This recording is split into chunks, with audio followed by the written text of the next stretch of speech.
Hi, my name is Stephanie Flint, and I'm the co-creator of Infinitas Publishing, and today I will be reading a chapter 9 from Magic Stealing, my young adult fantasy novella.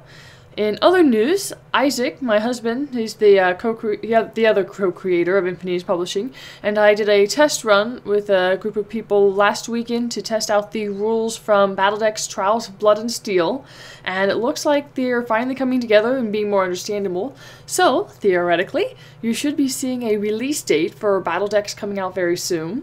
Also, I worked on starting to work some more on the Shadow War, so hopefully I'll be getting more of that edited, and I've been working on the Multiverse Chronicles, so look forward to seeing a new game and new stories coming soon. In the meantime, I hope you enjoy the reading. Chapter 9. Shivanaji left Kafrash with his army and returned via portal to her cottage in the mountains. She grabbed a roll of flowery parchment, her offering to the elusive goddess of death, and then stormed through yet another portal into the temple in the northern district of Ashan. How dare Kafrash kill Darnan?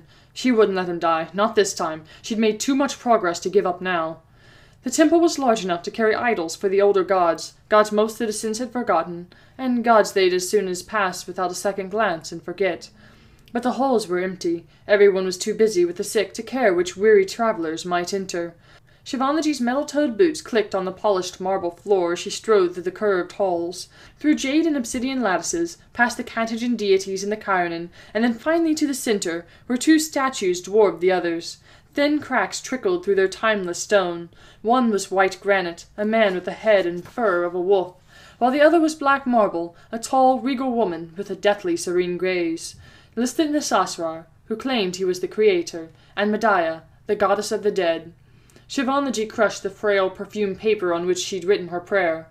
She dropped the paper at the feet of the woman's statue, then raised her chin to stare at the gleaming black marble. Obsidian eyes shone down on her, watching. "I demand you speak with me, Medea!" She barely contained her rage, trembling as she waited for the goddess to answer.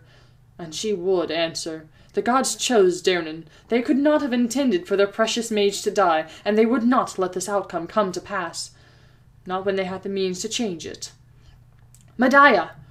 Her voice echoed through the empty halls. Her demand trailed across the paintings and wove through the intricate stonework. "Hear me!" "What makes you think I would answer, destroyer?"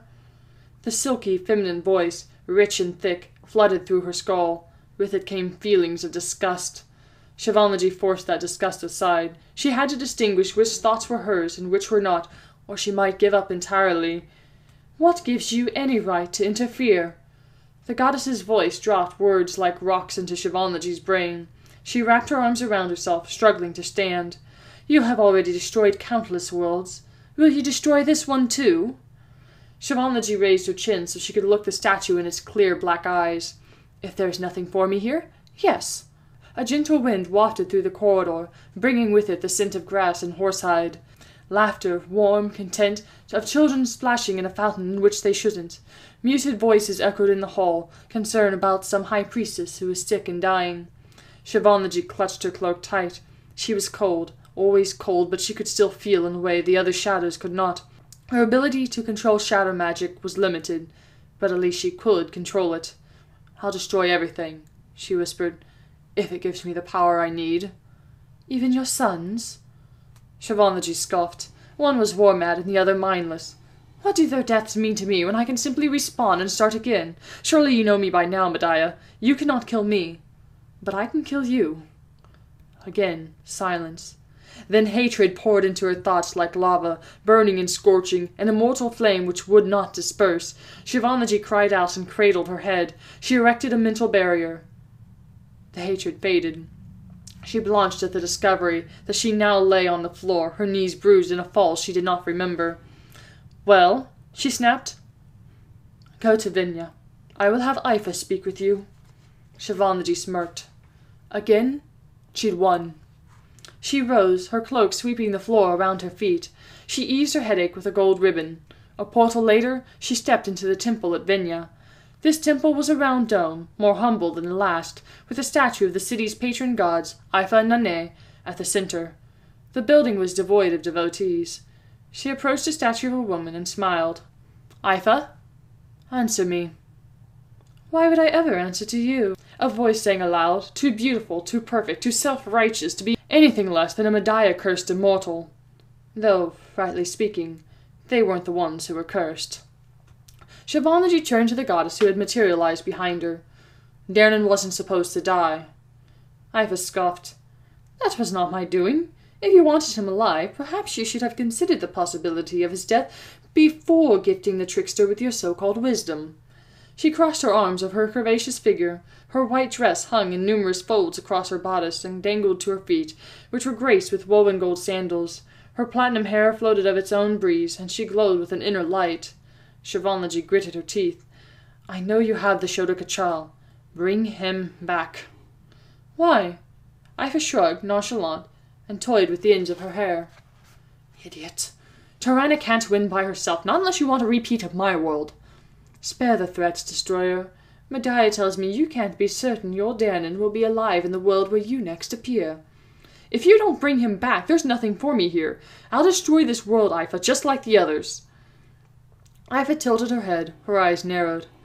We can bring Darnan back, but we gods and goddesses need something of insurance to protect ourselves. Shivanaji's nostrils flared. What do you have in mind? The goddess smiled, sickly sweet as maple syrup. Asana cannot control you, and that has been your greatest asset. If perhaps our chosen Tirana were to acquire this trait, using the Shodokachal would be worth the risk. Out of the question, Shivanaji snapped. Without her resistance to magic's lure, she would be all too vulnerable to Asana's trickery. That magic was the only thing keeping her alive, figuratively speaking. Medea made a literal interpretation of that idea impossible of late. Then I'm afraid Darnan shall remain a corpse, and her greatness will take him to those realms in which you can never go. Medea holds him now. Will your dearest efforts be in vain? Shivanaji trembled, furious. Fine. I'll grant Tirana part of my resistance, but only if she's threatened by Asana's magic. Shall we shake on that? Iva extended her hand. Shivanaji glowered at the goddess, but shook. A pinprick of magic cut into her forearm, sealing the oath. So long as the goddess delivered, Tirana would have her gift of resistance. She clenched her jaw. She would have to kill Tirana as soon as the deal was complete. She'd get her magic back and maybe even acquire the magic Iva had granted the young woman. But to look Tirana in the eye, to know exactly what she must be thinking.